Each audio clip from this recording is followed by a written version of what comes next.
Aesop's Stories. Number 96. The Tale of the Two Dogs. In a small village lived a man who had two dogs. Each dog had a special role in his life. The first dog was a hound, trained for hunting, always accompanying the man on his sporting adventures in the woods. The second was a house dog, whose job was to guard the home and ensure no strangers or dangers came near. One day, after a long and successful day of hunting, the man returned home with his hound, both tired but happy with their day's work. They had managed to hunt enough game to feed them for several days. As was his custom, the man shared the spoils of the hunt with both of his dogs. He gave the house dog a large share just as he did for the hound. The hound, seeing this, felt unhappy and thought it was unfair. He worked hard all day, running through the woods and helping the man, while the house dog stayed comfortably at home. Yet, when it came to sharing the game, the house dog received as much as he did. Unable to hold his feelings, the hound approached the house dog and said, "It is not fair that you, who stay at home doing nothing adventurous or challenging, get to enjoy the fruits of my hard work. Why should you receive the same share as I do, when I am the one doing all the hunting?" The house dog listened carefully to the hound's complaint and then replied calmly, "My friend, I understand why you feel this way, but you shouldn't be upset with me. I do not decide how the master divides the spoil. I am only following the role the master has given me, which is to guard our home.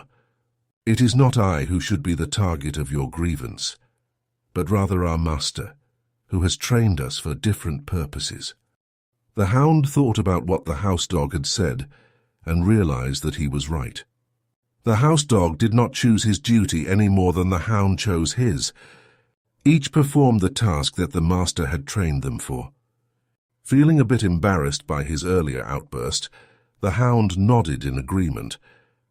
He understood that it wasn't the house dog's fault for the way things were. If he had a problem, he should discuss it with the master, not blame his companion who was only doing what he was taught. From that day on, the hound no longer felt resentful towards the house dog. Both dogs continued to fulfill their roles, knowing that they each contributed in their own way to the well-being of their home. The story of the two dogs teaches us an important lesson about understanding and acceptance.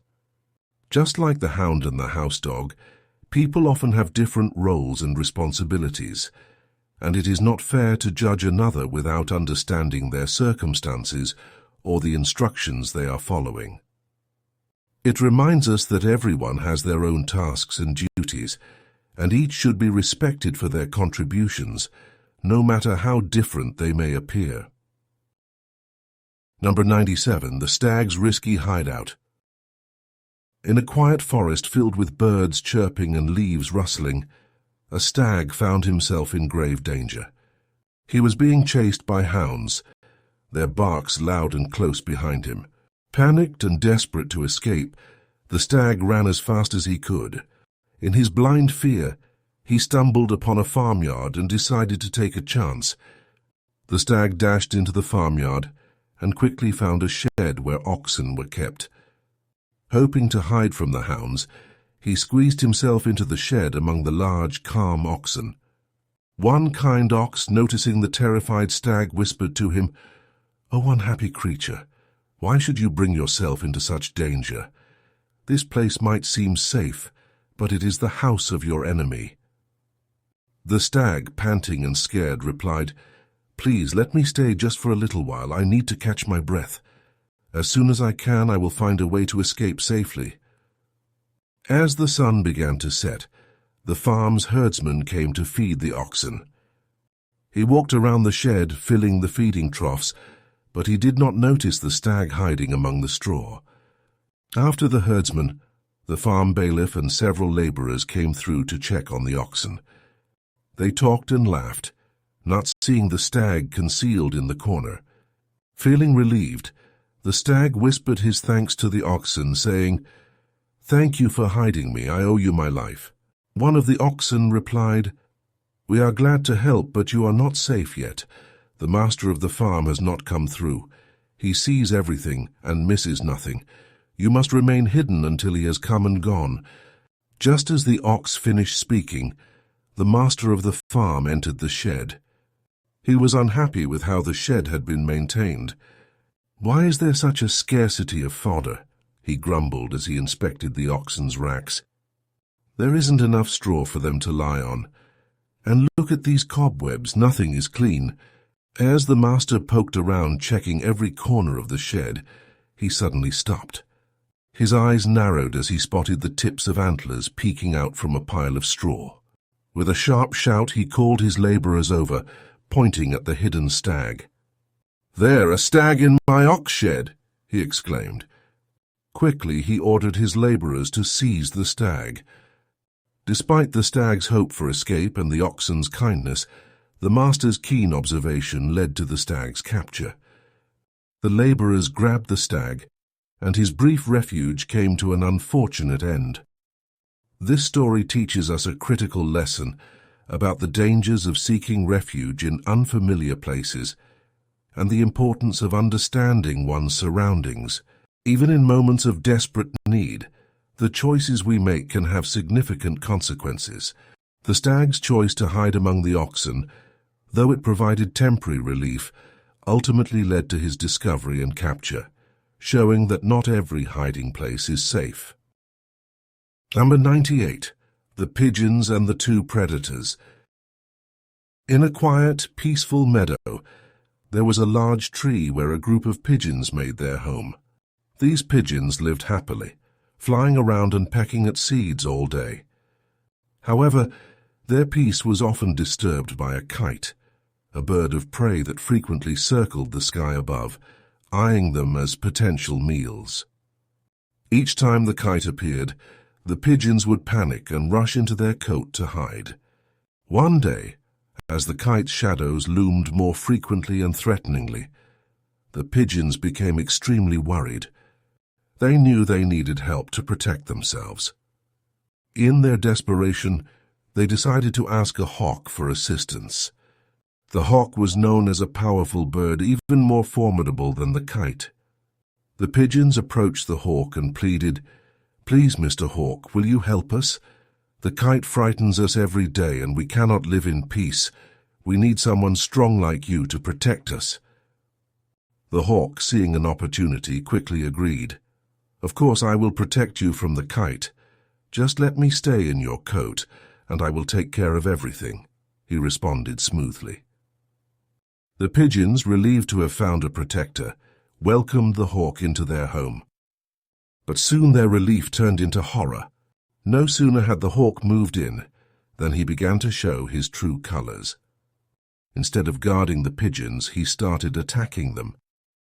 Each day the hawk would catch and eat several pigeons, creating more fear and havoc than the kite ever did. The pigeons quickly realized their mistake. The hawk, who was supposed to protect them, had become a greater threat than the kite. They had invited a predator into their home, thinking it would be a solution, but it had only made their situation worse. Feeling trapped and helpless, the pigeons gathered to discuss what to do. An old wise pigeon spoke up. "We chose a remedy for our problem without thinking it through. This hawk has caused us more trouble than the kite ever did. We must find a way to drive him away, or we will all be in danger." With a new resolve, the pigeons worked together to trick the hawk into leaving the cote. They pretended to spot a large flock of birds in the distance, telling the hawk it was an easy opportunity for more food. The greedy hawk, believing he could get more than what was in the cote, left to pursue this new chance. As soon as the hawk was gone, the pigeons quickly sealed the entrance to their cote, ensuring the hawk could not return. They had learned a valuable lesson. Sometimes the solution to a problem can be worse than the problem itself. From that day on, the pigeons were more cautious about seeking help and learned to cope with the kite in safer, smarter ways. This story of the pigeons, the hawk, and the kite teaches us to carefully consider our options in times of trouble. It reminds us that a hasty solution without careful thought can sometimes lead to even greater problems. Number 99. The Widow and Her Sheep. In a small village there lived a poor widow who owned just one sheep. This sheep was very important to her because it provided wool which she could turn into yarn and then sell at the market. As the days grew warmer, it became clear that it was time to shear the sheep to collect its wool. Wanting to save money, the widow decided to shear the sheep herself instead of hiring a professional shearer. She had watched shearers in the past and thought the task looked simple enough. However, she had never actually done the shearing herself. On shearing day, the widow took her sheep to the yard and tied it securely. She then took a pair of old shears and began to cut the wool.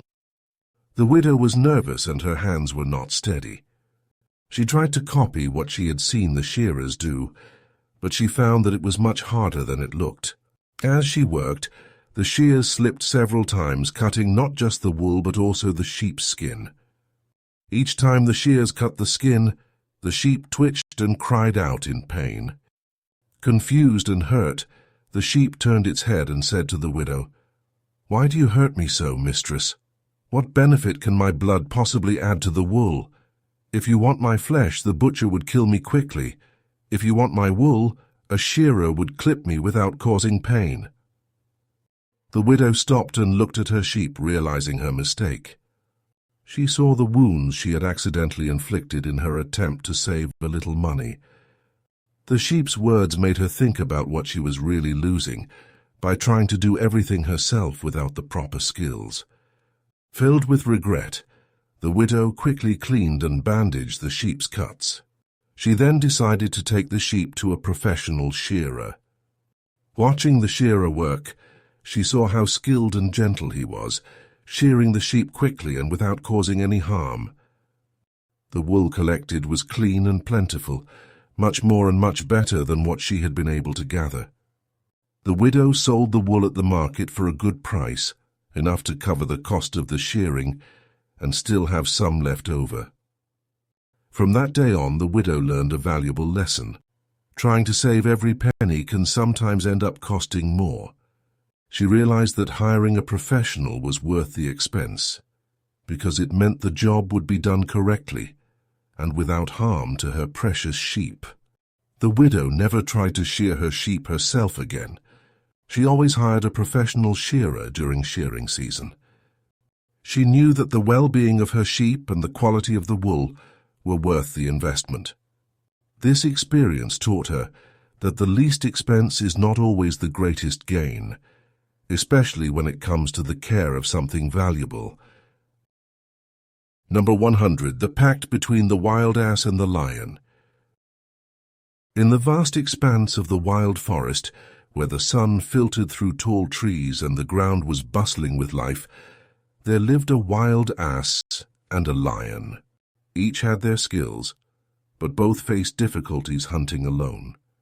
One day they decided to form an alliance, believing that together they could become more successful hunters. The lion, known for his strength and mighty roar, could overpower any beast. The wild ass, on the other hand, was known for his incredible speed and agility, qualities that could easily startle and chase down prey. Together, they ventured into the forest with a plan to capture the unsuspecting beasts. As they began their joint venture, the wild ass would use his speed to scare the animals towards the waiting lion, who then used his strength to catch them. Their plan worked beautifully, and soon they had gathered enough prey to satisfy their needs. However, the true challenge arose when it was time to divide the spoils of their hunt. The lion, taking his position of power seriously, decided he would be the one to distribute the shares. With a stern face and authoritative voice, he divided the prey into 3 parts.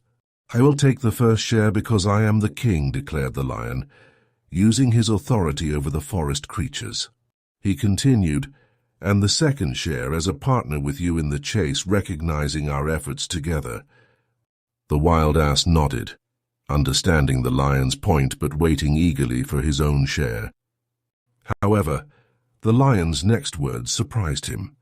"And the third share," the lion said slowly, his eyes narrowing, "will be a source of great evil to you, unless you willingly resign it to me and leave as fast as you can." The wild ass, realizing the position he was in, felt a surge of fear. Despite their partnership, he knew he stood no chance against the lion's strength if he decided to claim what was left. The might of the lion made any argument against the unfair distribution pointless. With a heavy heart and without a word, the wild ass turned and galloped away, faster than he had ever before, leaving the lion behind with all the spoils. He understood now that in their partnership might made right, and his ability to escape quickly was his only true share of the hunt. This experience taught the wild ass a crucial lesson about alliances and power. He learned that in the world of the wild, strength often overruled fairness, and those who lacked might would do well to stay cautious about forming partnerships where they could not claim their due.